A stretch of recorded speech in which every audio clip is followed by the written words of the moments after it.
오늘은 왕을 주시옵소서라는 제목으로 말씀을 전하도록 하겠습니다.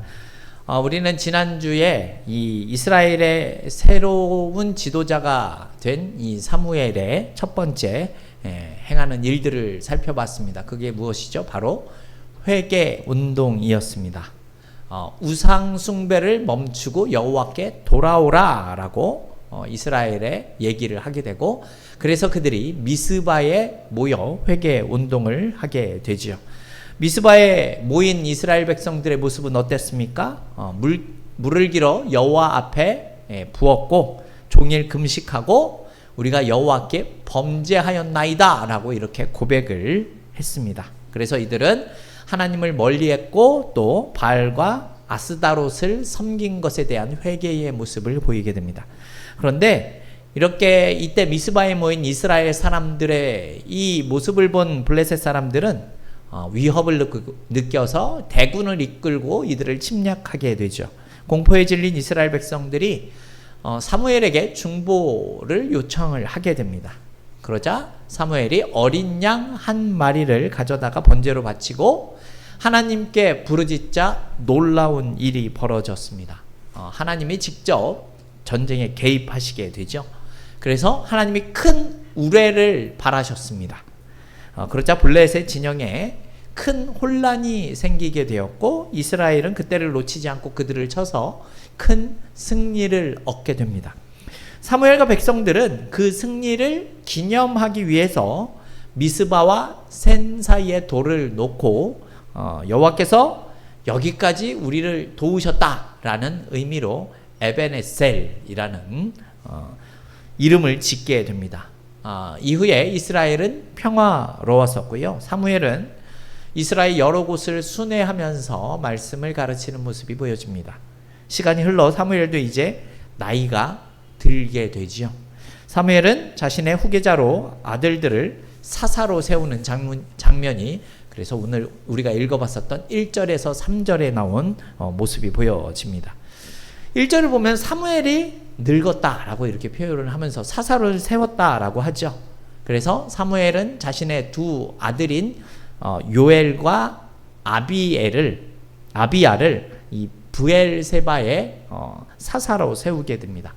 성경을 보게 되면 단에서 브엘세바라는 표현이 나오죠. 단은 이스라엘의 최북단, 브엘세바는 최남단에 속합니다. 그러니까 브엘세바라는 곳에 지금 사무엘이 자신의 아들 둘을 그곳에 사사로 세운 겁니다. 그래서 이 사무엘이 있었던 이 라마라는 곳으로부터 이 브엘세바는 80km 정도 떨어져 있는 꽤 먼 거리죠. 네. 사무엘이 너무 늙었기 때문에 이제는 그곳까지 왔다 갔다 왕래를 하기 어려웠지 않겠습니까? 그래서 이들을 브엘세바의 사사로 세웠었던 겁니다. 즉 그의 아들들을 좀 보조사사 이런 개념으로 세웠던 것 같습니다. 근데 여기까지는 아무런 문제가 없었죠. 근데 문제는 이들이 세워진 이후에 나타납니다. 그의 아들들이 사무엘과 같은 모습을 보이지 못했다라는 게 문제죠. 마치 엘리의 두 아들이었었던 홈니와 비느하스를 연상시키는 모습이 보여지게 됩니다. 왜 그렇죠? 그들이 뇌물을 받았고 판결을 굽게 했다라는 표현이 보여지기 때문에 그렇습니다. 이 아들들이 아버지인 사무엘을 닮았다면 참 좋았을 텐데 이 아버지의 신앙과 아버지의 그 속사람의 모습은 닮지 않았었고 그가 누리고 있었던 지위를 이어받은 것뿐인 것 같습니다.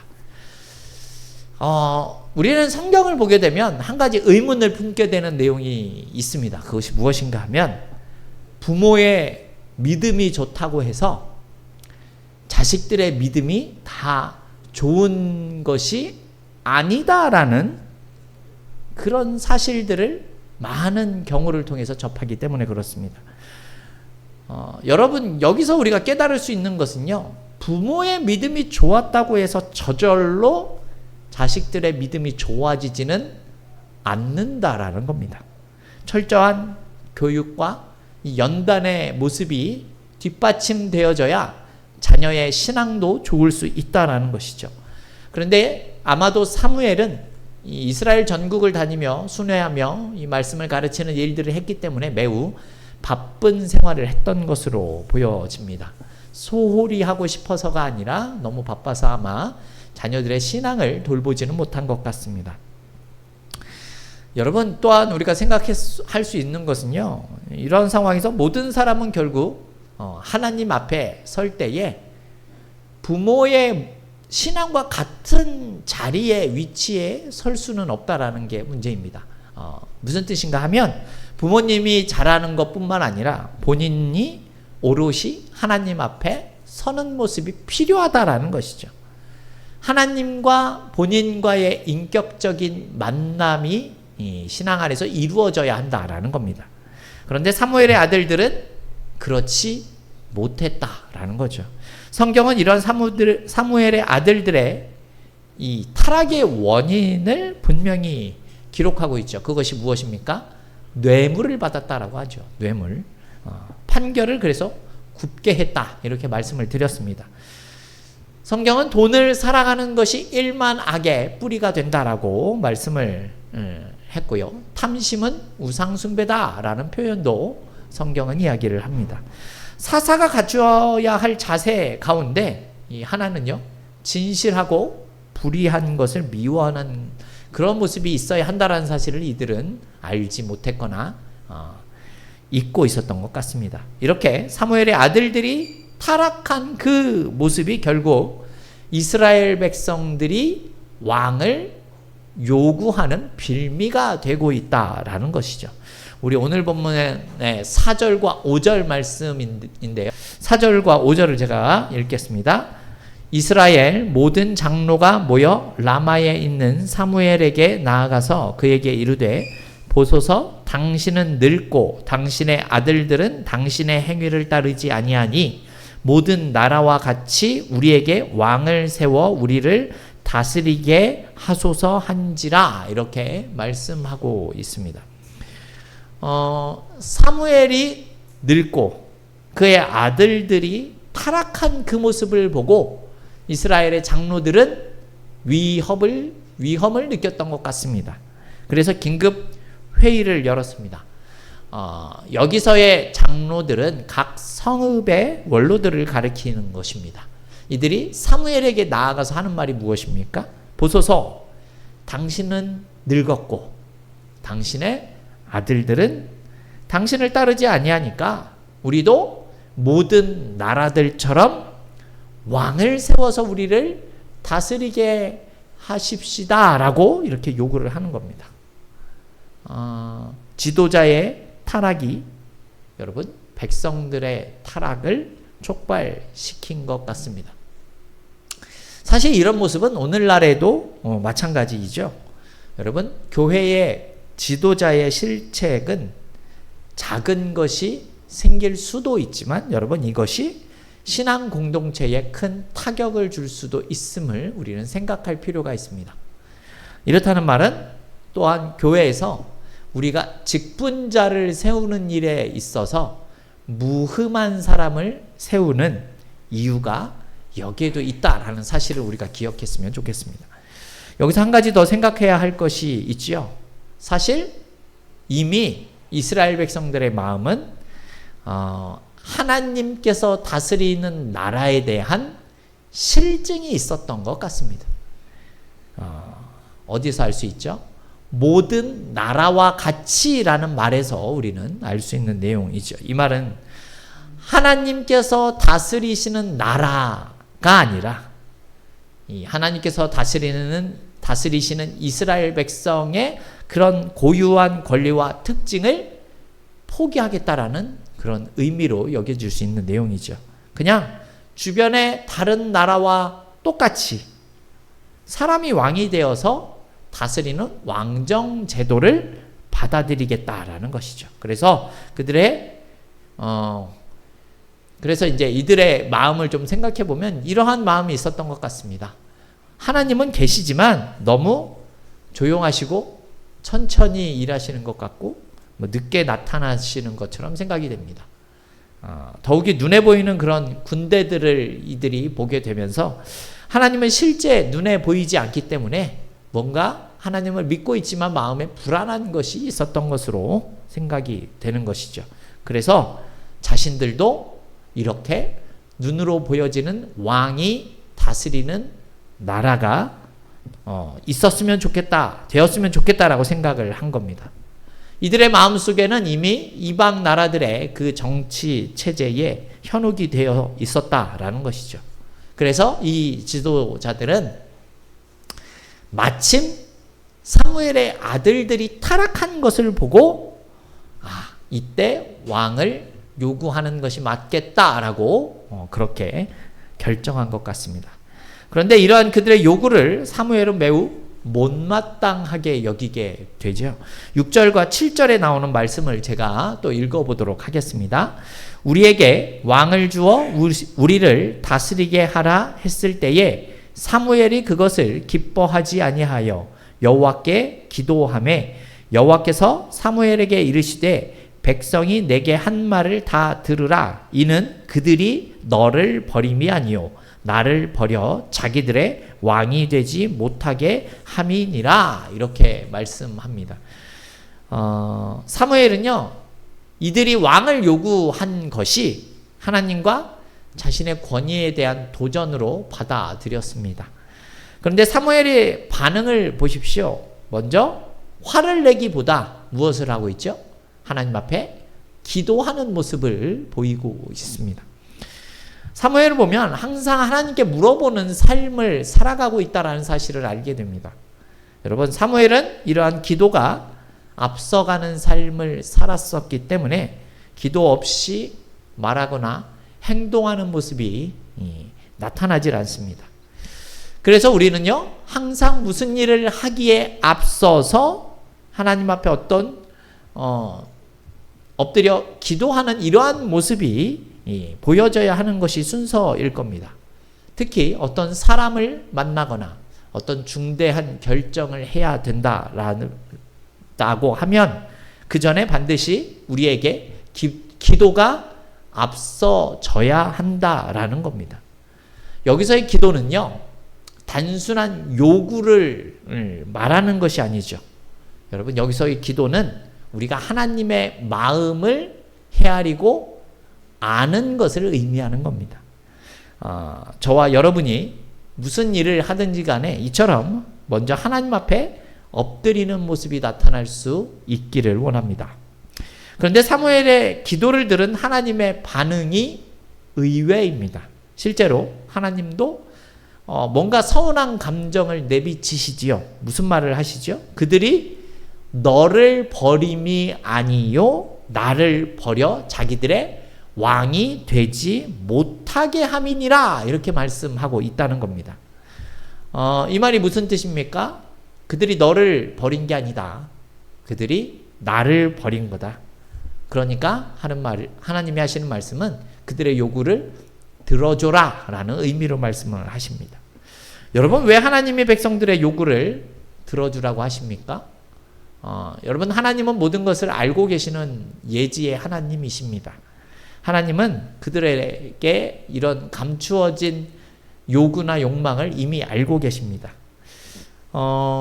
지금이 아니더라도 이후에라도 역사 속에서 계속 하나님에 대해서 왕을 요구하게 될 것이다라는 사실을 하나님은 알고 계셨습니다. 실제로 우리가 사사기를 살펴봤지만 지금으로부터 150년 전쯤에 기드온 사사 때부터 여러분 스스로 왕을 세우려고 했었던 것을 혹시 기억하십니까? 사람들이 기드온과 그의 가족을 보면서 우리의 왕이 되어 주십시오 라고 했었던 내용들이 사사기에 보여지고 있습니다. 그리고 창세기 17장 6절을 보면 이러한 내용도 나옵니다. 내가 너로 심히 번성하게 하리니 내가 내게서 민족들이 나게 하며 왕들이 내게로부터 나오리라 라는 말씀이 있습니다.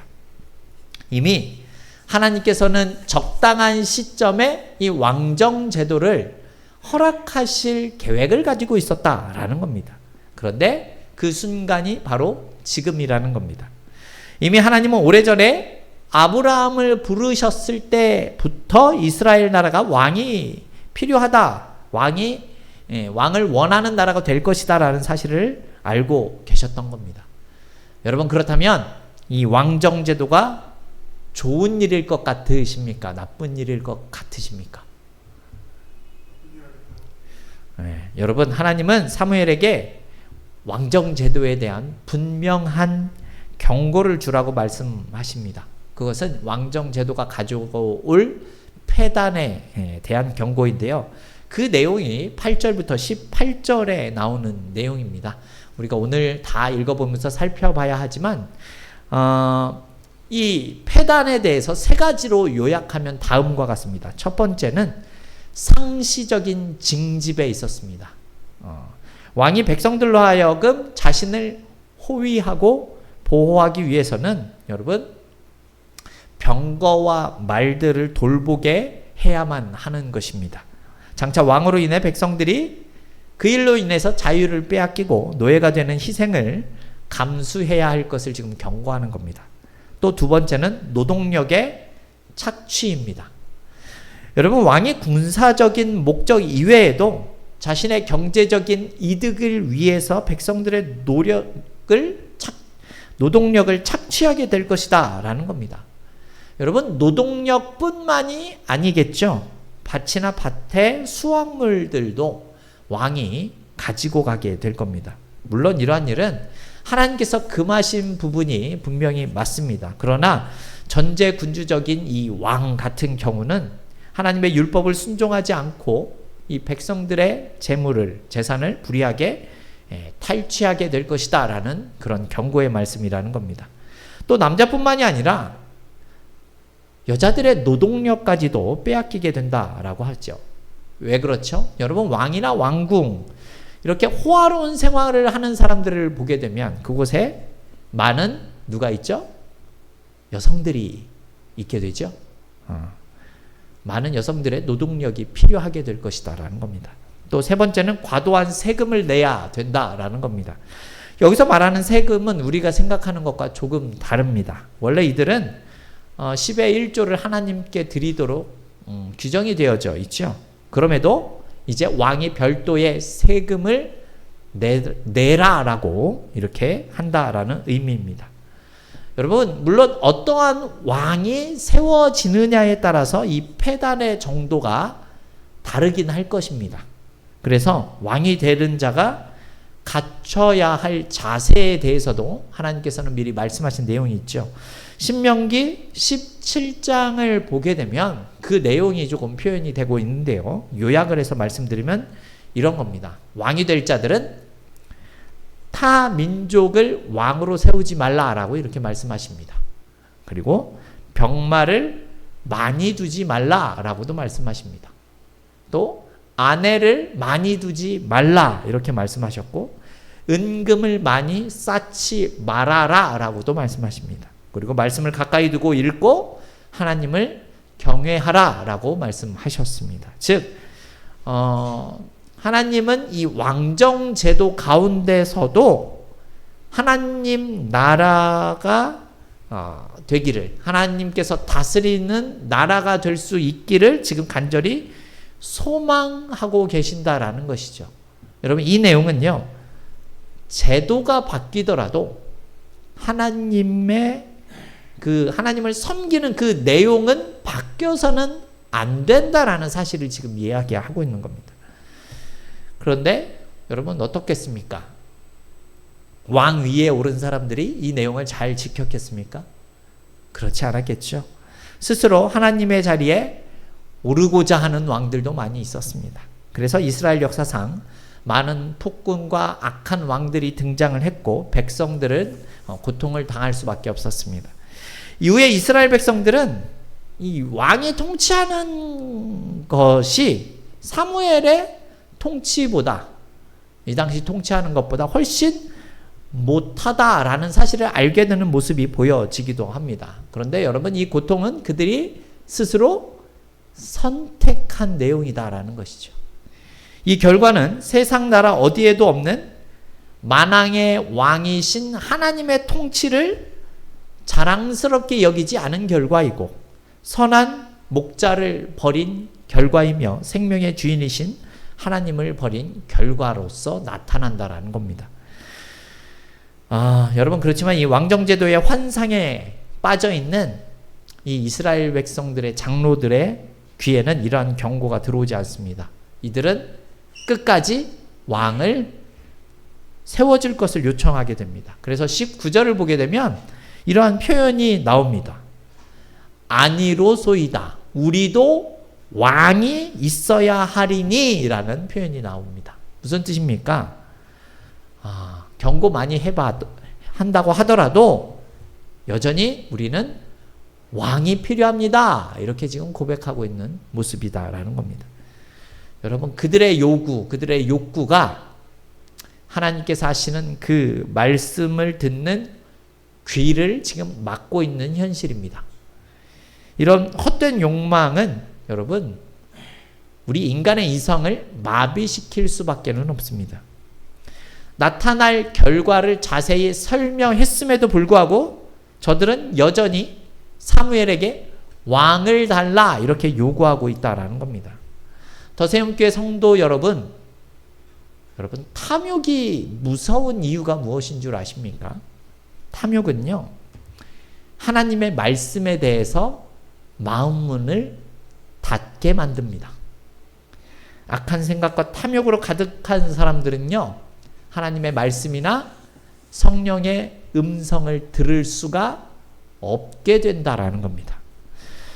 성도 여러분, 우리가 하나님의 말씀이 하나님의 말씀으로 들려지는 것이 얼마나 큰 복인 줄 알고 계십니까?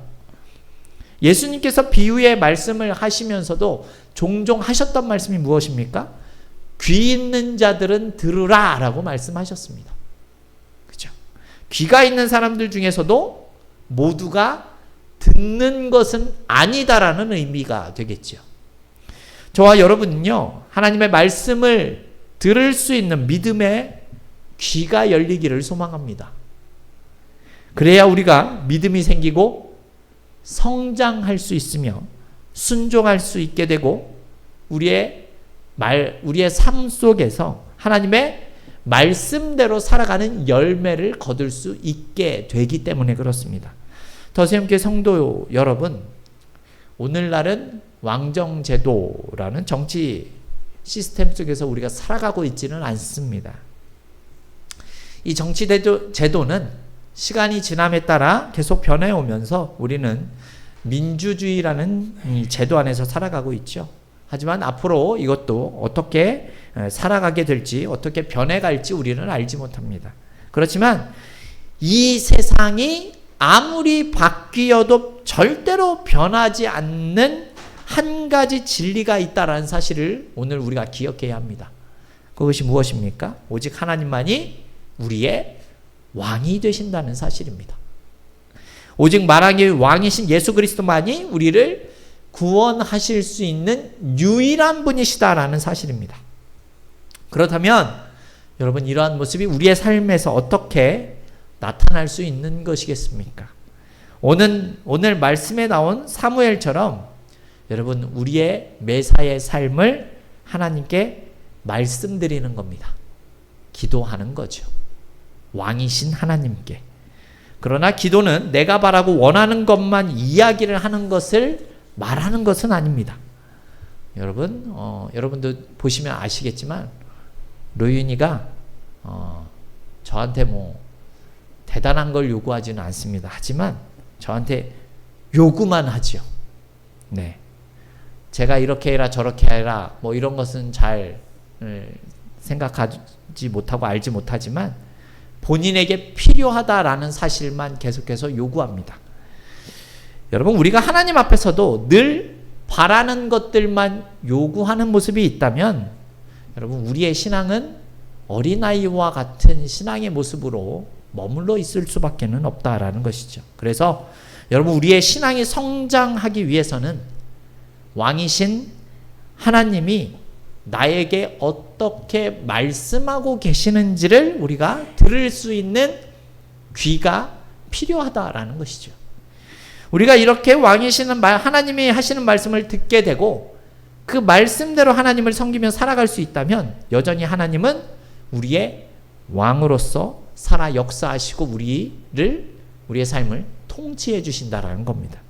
우리 더세움교회 성도 여러분들이 모두 다 이런 모습으로 살아가기를 원합니다.